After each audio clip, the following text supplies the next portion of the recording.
We allowed to record. 1st of August, Rabbi Levitt, Pele, Yoetz. Okay, so it's interesting. The pasuk itself just mentions behemoths, but the Pele Yoetz says it applies to behemoths and to chayas and to ophos.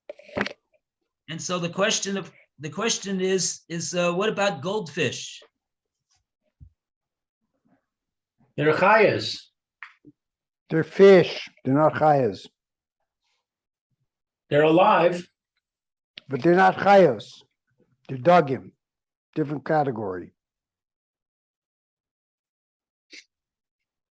Unless you want to say behema, just like we included chaya and oaf from behema, we also include any living thing that you're responsible to feed. You have to feed your goldfish. What's the question? Well, the Pele Yoetz in the first sentence, he says the question is, do you have to feed them before you eat yourself?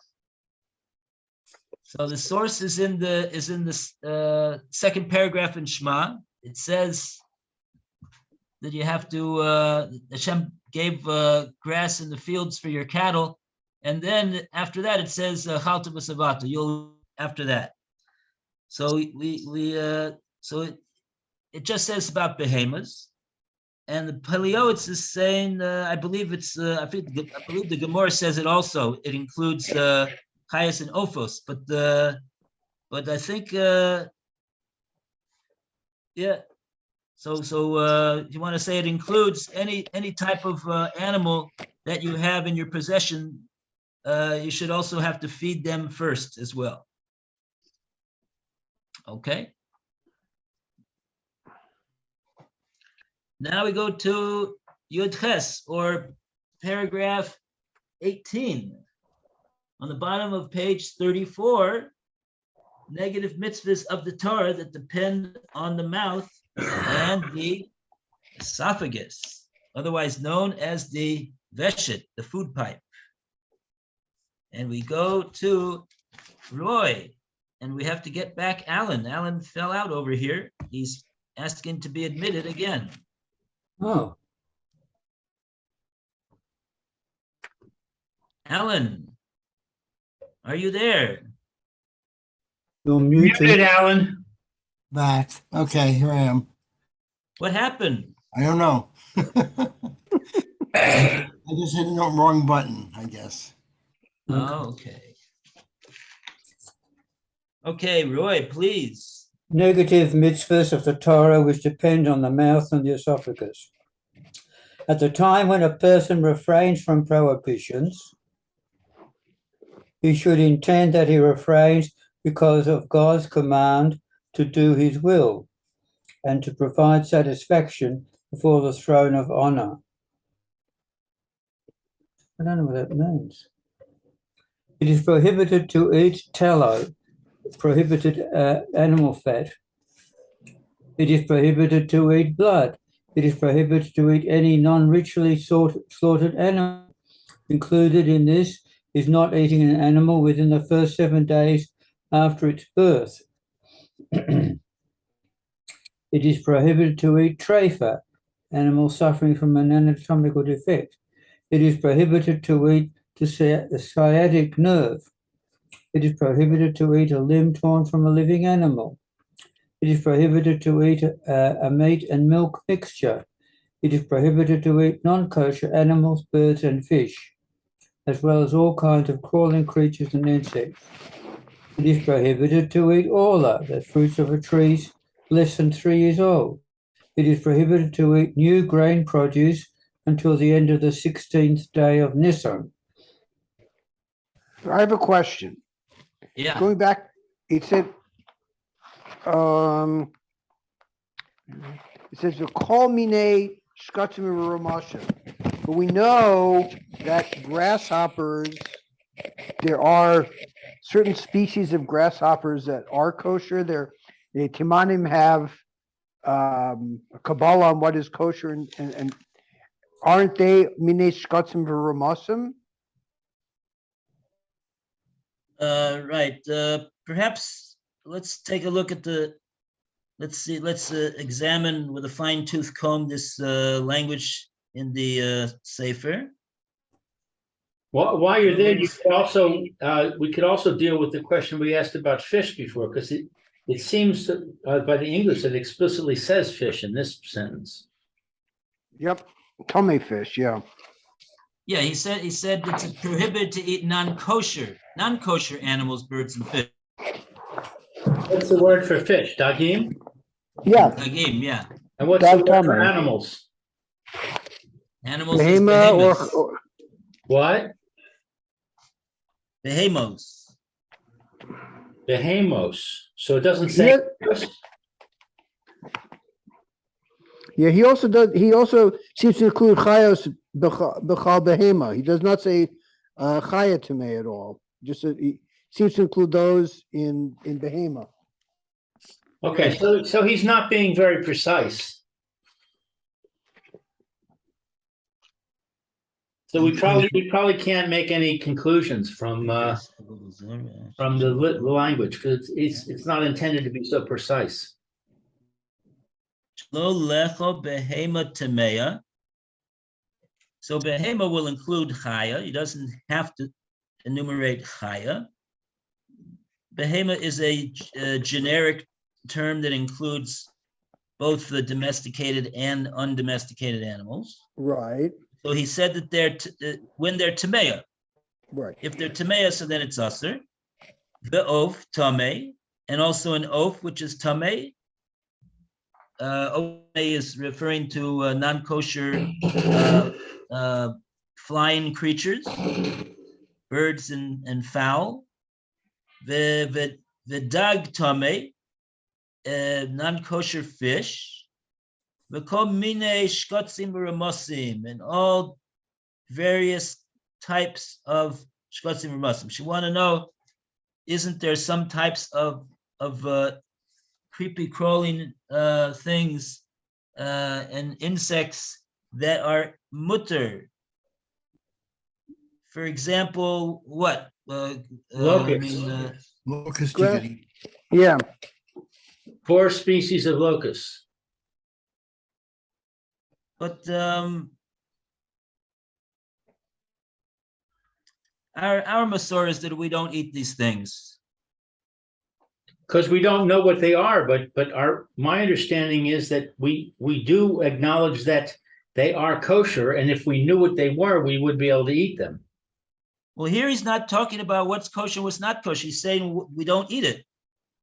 We don't eat behemoths that are tamea. We don't eat ophis that are tamea, and we don't eat shkotzim and ramasim. That's absolutely true. We don't eat them. My English doesn't say we don't eat it. It says it's prohibited to eat. Oh, so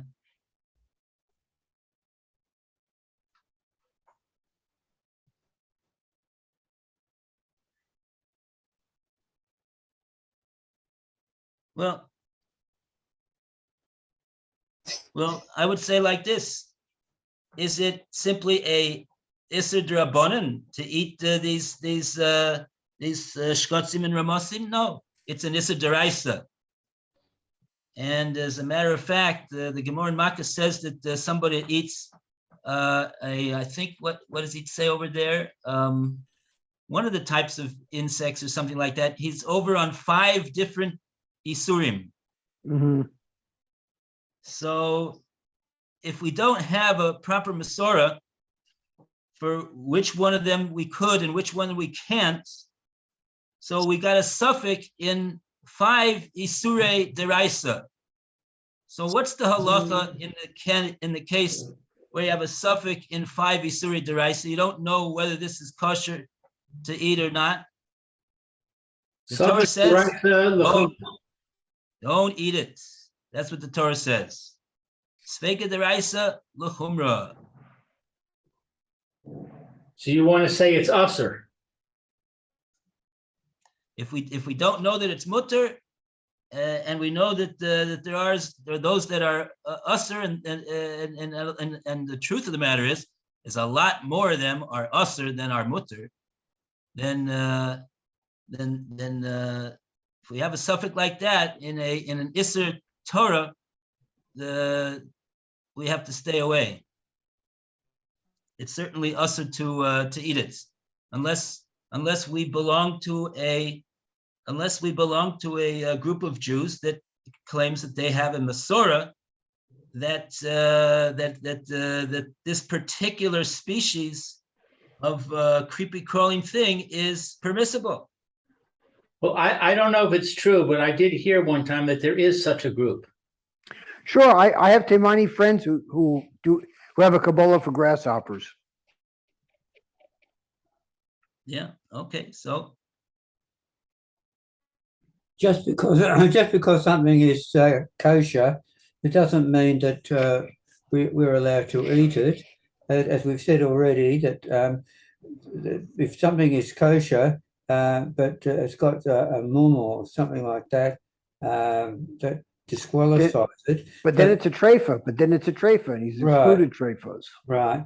But I'm thinking that just because some of the insects might be kosher, the fact that they are insects, creepy crawlies, as you put them, might set them aside. No, not at all. If they're kosher, then it's okay to eat them. And in fact, my understanding is that one of the questions that we get asked after 120 years is, why didn't you avail yourself of all of these things that are available to you, including the different kinds of food? What will you answer? I will say I did to the best of my ability. I tried everything. That was permissible. yeah, only things that are permissible you'll be taken to task on. Right. Right.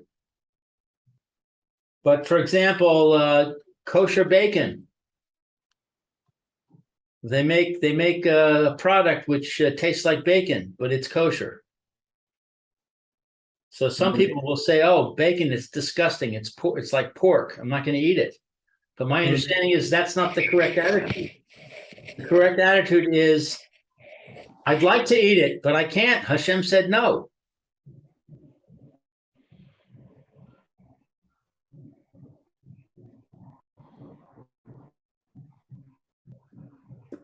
Okay.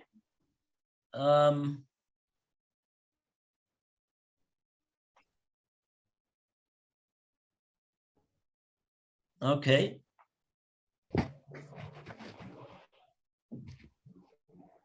So in any case, that's I'm prepared to defend the language of the Pele Yoetz. Okay. I think With the the Pele- language of the Pele Yoetz is just fine. Is the Peleos And, a Sephardi or an Ashkenazi? Oh, that's an interesting question. I mean, we know that he was born and lived most of his life in Eastern Europe. Okay, so he's an Ashkenazi. Okay. It's interesting though, because yeah.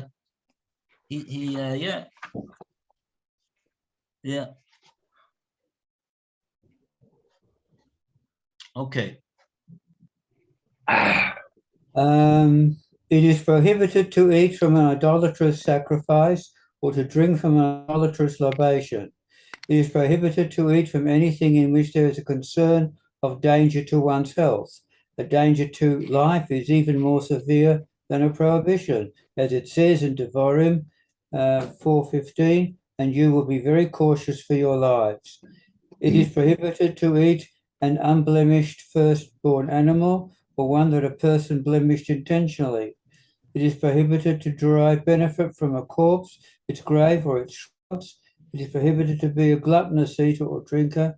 It is prohibited to eat from an animal after it is slaughtered, but before it is actually dead. It is prohibited to eat and drink things which are disgusting, or in a vessel which is disgusting. It is prohibited to eat a leavened product from midday on the eve of Pesach until the 21st day of Nisan. It is prohibited to eat and drink on Yom Kippur. It is prohibited to eat from dawn until a person has prayed Shacharis, the morning service. Okay. So this word disgusting, what is the Hebrew? And what does it actually mean? Let's see. Mius. Devarim Really? hamu'usim. Yeah, and really means disgusting. Lo yachol v'lishtos devarim hamu'usim. So what does Why he would mean by anybody that? eat something that was disgusting? I don't get the nature of this prohibition. If I mean, by definition, if it's disgusting to you, you're not going to eat it. Maybe it, well, yeah, well, obviously the person himself doesn't think that it's disgusting, but Somebody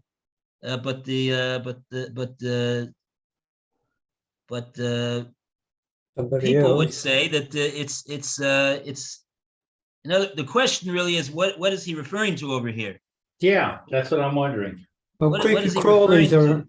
creepy What crawlies about it are is disgusting. what? Creepy crawlies are disgusting to the way we've been brought up. But he's already mentioned that Yes, as I being know. usher.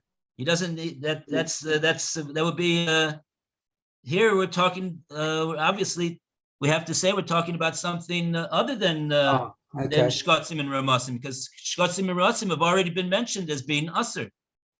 Mm-hmm.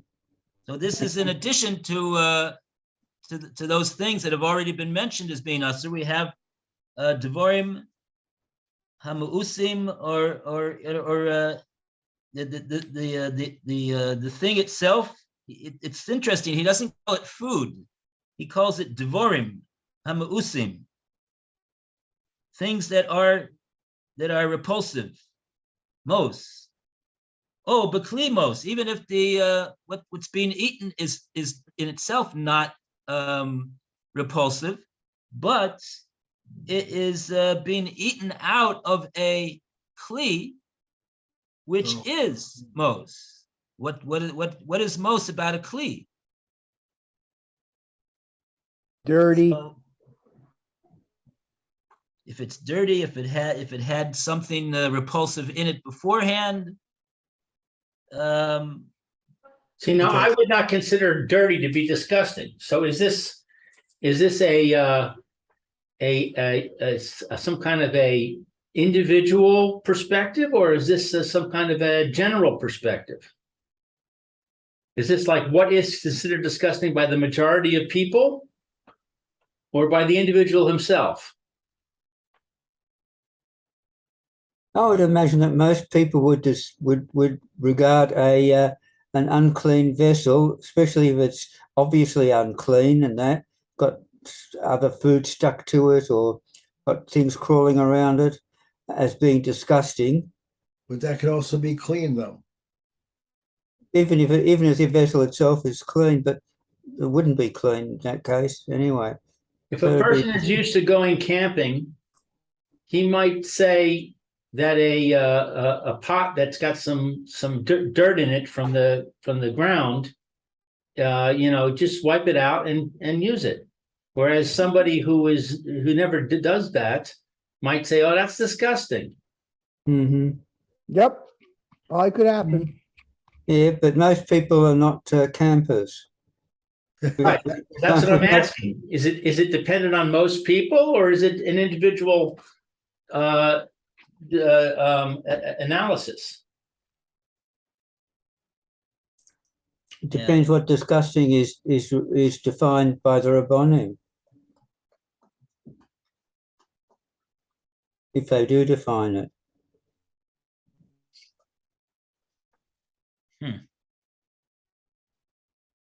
Yeah, it escapes me where this is. I'm pretty sure that he's quoting a Gemara, but I don't remember this Gemara over here. There is a Gemara I remember about I think it's an Amora.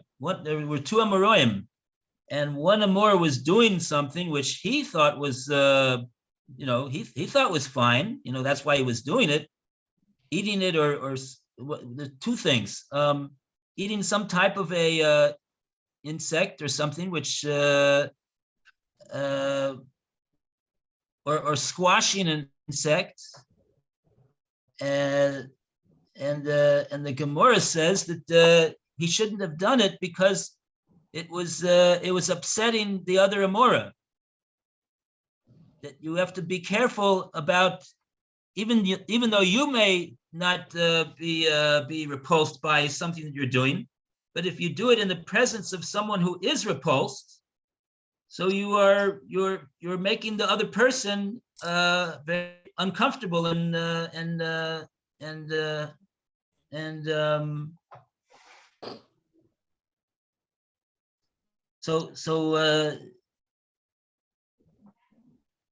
but this doesn't seem to be depending upon whether the fact that somebody else is there that may find it repulsive. It needs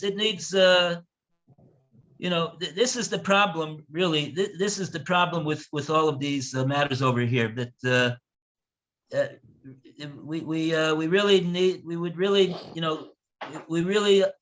there's a lot of things here that we're not familiar with, and there's no source that's given, and we would need to really do a research on the matter, because all of these things that he's saying, he didn't make anything up over here. It's all based on the Talmud or the Medrash, and there may even be psukim for it. The translator has not given us the sources, because it's just my suspicion that the reason why he didn't give it is not because he doesn't know it, but that would make these sections even longer if he would have to give a source for each one of these. All these one-liners need a source. He knocked off over here about 31 liners, and so that would be another 30 lines to give the source too. So I've got here eating an abomination. Does that cover it? In Deuteronomy 14:3. I'm not too sure if the abomination and disgusting are regarded as the same, but that's what I've got here. What's the pasuk? I don't know. I've got it in the index. Deuteronomy 14:3.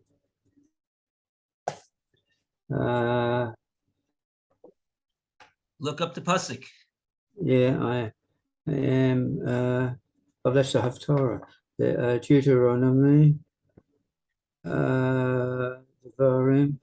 Deuteronomy. What's the Varim Deuteronomy? What was the pasuk again, Roy? Deuteronomy 14:3, I think. Where is it now? I've lost it. 14:3, yes. Midbar. The word is toeva. 14:3. Oh, here we are. So what's being called a toeva though? What's the pasuk talking about? Oh, I haven't got the. Well, it's kind of standing on its own. The previous psukim say that you are the children of Hashem. You should not cut yourselves. You should not make a bald spot. You are holy. You are treasured. You shall not eat any abomination. And then it goes into these are the animals you may eat, and ox, sheep, goat, blah blah blah blah blah. So it kind of stands out as a thing that makes us not holy, I guess. Yeah, it sounds like without having the pasuk in front of me, just what you read in the English, not reading the Rashi, that the abomination is the is the animals which the Torah says are not kosher. Right. Eat an Yes. animal which is not kosher is an abomination. Yeah. Well, Rashi says, on the phrase kol to'eva, he says, anything I have made abominable to you. For instance, if one intentionally slit the ear of a firstborn in order to be allowed to slaughter it in the country. So it seems to be talking about something more specific. If one cooked meat in milk, that's abominable. The general rule taught by the verse is that anything which becomes fit to be eaten through a violation of one of the laws of the Torah may not be eaten. Okay, the first thing you mentioned was an animal which is a bechor, a firstborn kosher animal. Right? It's got to be brought on the mizbeach. And the person is making a blemish in the body of the animal by slitting the ear, and thereby disqualifying the animal from being roy lemizbeach, fitting to be brought on the mizbeach, and then allowing himself to shecht it and eat it normally like a behemoth that's not a bechor. Right.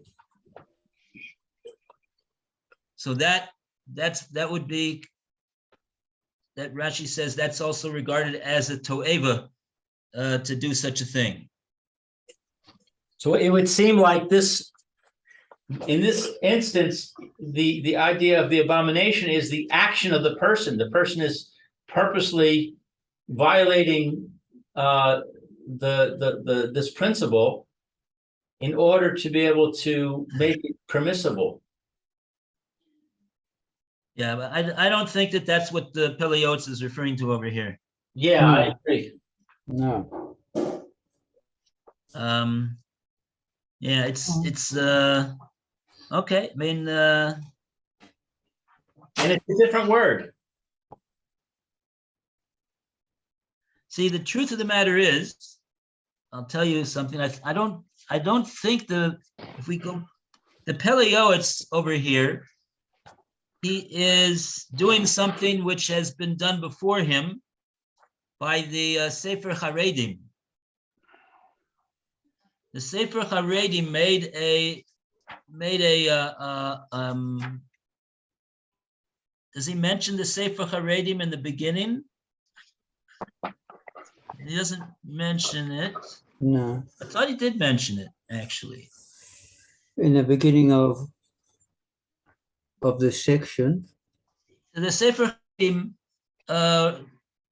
is a sefer that divides all the mitzvahs of the Torah. Yes, he did write. He did mention it. Page Where? nine. Which page? Page 19. Okay, thank One, you. 2, 3, fourth line down. Ah, very good. Okay, Roy's on the ball. That's what it. So what's the Pele Yoetz doing over here? He's making sort of a Sefer Haredim Bekitzer, a shortened, abbreviated version of the Sefer Haredim. But the Sefer Haredim was that was the whole idea of that Sefer, to categorize the various mitzvahs and define what it is that what they are. So over there in the Sefer Haredim, we would find sources for all of these various matters that the Pele Yoetz is listing over here. So I don't think they've translated Sefer Haredim into English yet. I don't know if that's on the list of the Art Scrolls books that need to be translated. But truth is, I think it would be very very beneficial, because it's a very interesting list of all of the of all of the mitzvahs of the Torah, to become familiar with all the Taryag mitzvahs. Is an important thing. And that's why the Pele Yoetz is doing it himself. Okay. But so in other words, the Pele Yoetz, I guess, is hoping that we'll be moved to take a look in the Sefer Haredim and see the sources for these various mitzvahs that he's listing over here. I'm also wondering about this last point about eating before Shachris. Yes. I heard, I don't know if it's true, but I heard that there is a custom in Chabad to eat something before you go to shul.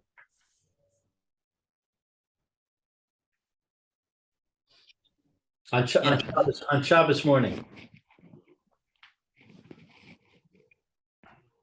Yeah. Okay. Is this a custom or is this a halacha? He It's says a custom. prohibited. It's a A It's a custom. leniency. And there's a leniency, yes. I mean, if somebody is weak or he doesn't feel that he'll be able to focus and concentrate on the davening properly. So there are leniencies. Yeah. And if you're not going to finish davening before chatzos, you need to eat something anyhow, because you're not supposed to fast on Shabbos.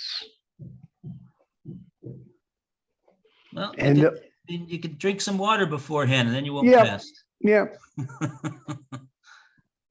He doesn't say drink, he just says eat. But when he says prohibited, it seems like he's not being, if it's a custom, he's not being medactic with his word prohibited. Well,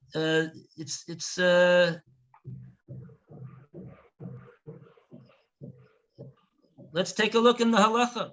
Let's take a look and see what the halacha says about this. I'll bring a Kitzur Shulchan Aruch. Beginning of Kitzur Shulchan Aruch, Hilchos Davening in the morning.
Mhm. I've got a sefer here, which is very good. Don't know if you've ever heard of it. It comes from the Mizrahi organization. yeah, I've seen it. Don't have it. I've seen it. Yeah, that's very, very good. And it's got a whole lot of sources here, including the Shulchan Aruch, Orach Chaim, Rambam, Hilchot Tefillah, all saying things. Mishnah Berurah, So Hilchot what, is, Shlomo, so what does Yalkut. it, Yes, what does it say? a whole lot of things. So I just let the rabbi say what he wants to first. Rabbi, you're muted.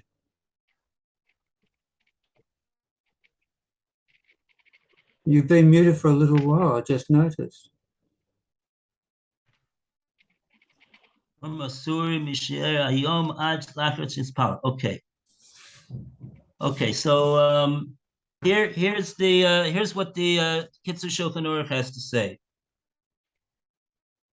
This is in if you have a Kitzur Shulchan Aruch, it's in Siman Ches, and the title of this siman over here is Dvorim Hoasurim Misheir Ayom Ad La'achar Sheyispalel. So he's listing here the things which are forbidden from the time of the daybreak until one has daven chakris. So over here, he says,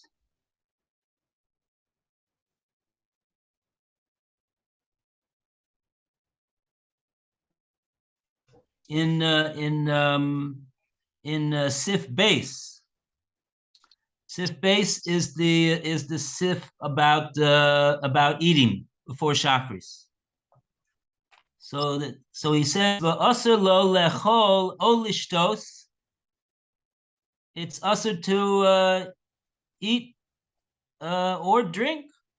Shenemar lo sochlu al hadam. Don't the pasuk in Vayikra says don't eat on your blood. What does it mean? Don't eat on your blood. Lo sochlu kodem she's palalu al damchem. And this is a Gemara in Brachos, Daf Yud Amud Beis. Translating what the Gemara says, don't eat before you daven on your blood. That's what davening is. Davening is you're davening for your blood, meaning your life and your welfare. That's the dam. Yadamu nefesh. The dam is the life force of the person. So a person gets up in the morning, he finds himself alive, and he wants to thank Hashem for the fact that he's alive, and he wants to daven that Hashem will maintain him in that state of life and well-being for this day. And so therefore, the Gemara in Bracha says, lo sochlu al adam, don't eat on your blood. Continues the Kitzur Shulchan Aruch, kol ha'ochel o shoseh ve'achar kach mispalel, the one who either eats or drinks and only davens after having eaten or drinking, alava kosav omer. About him, the pasuk says, this is a pasuk in Malachim, Osi Ishlachta acharei gavecha. You have thrown me, you have cast me aside behind your back. Al tikri gavecha, read it behind your back. Ella goyecha, geyecha. Your pride, your gaiva. Amar Kodesh Baruch Hu, la'achar shenizgoeh zeh kibul alav malchus shemayim.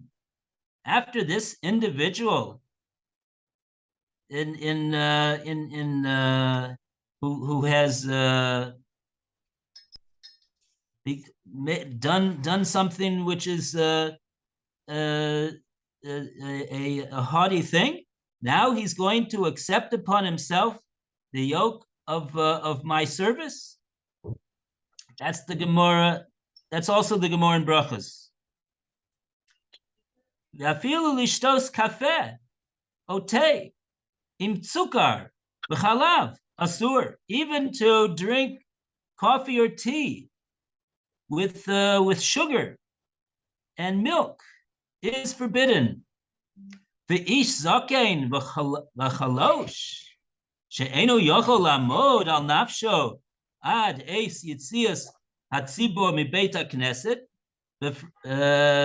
befrat b'shabbosos v'yomim tovim shemarichin harbe. A person who is a zaken, an elderly person, a chalosh, or he's weak and infirm, who's not able to be able to hold out and daven with the tzibur, especially on Shabbos and Yom Tov when the davening is longer. Yoter tov lahatir lo lihispalo shakris bebeso benachas v'kadosh v'yochal ezed davar. It's better for him to allow himself to daven shakris in his house comfortably, and then he'll be saving time, I guess, in transit, and then he'll be able to make kiddush. And then he'll be able to eat, and so then he'll be able to fulfill the requirement to daven before you eat.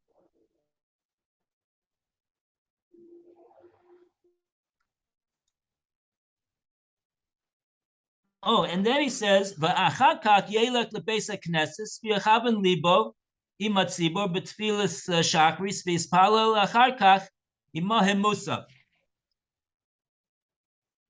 So he davened shakris in his house. He made kiddush. He ate a little bit to give him strength, and then he goes to the Beis HaKnesses, and then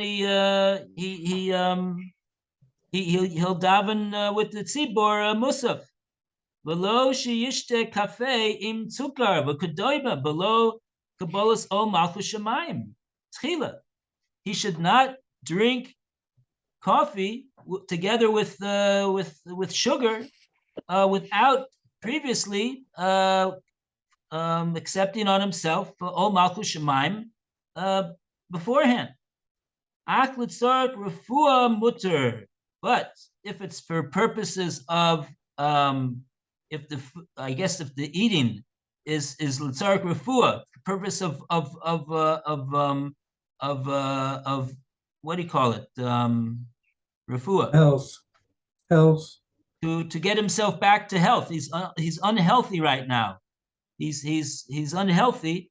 In order to get himself back to a proper state of health, mutter lecho lishtos kodem atfila.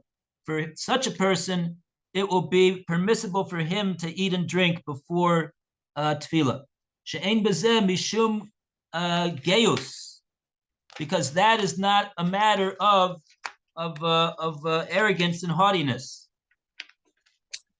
11:32. Okay.